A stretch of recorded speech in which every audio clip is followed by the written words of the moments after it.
Premortal Worthiness, published in black and white. In 1954, President of the 12 Apostles, Joseph Fielding Smith, assembled Doctrines of Salvation, Volume 1. As one of his first assertions, he framed pre-existence as merit-based, asserting that lighter skin signaled greater valiance before birth and thereby guided God's assignment of skin color in mortality.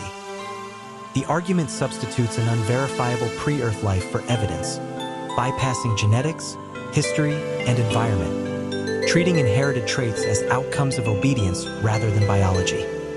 By linking disadvantage to failure and advantage to righteousness, the claim confers spiritual designation to appearance and converts inequality into black and white justice, an LDS Doctrine of Salvation. Such reasoning is unscientific and ethically corrosive, sanctifying hierarchy while deflecting responsibility from social structures that produce harm and perpetuate exclusion.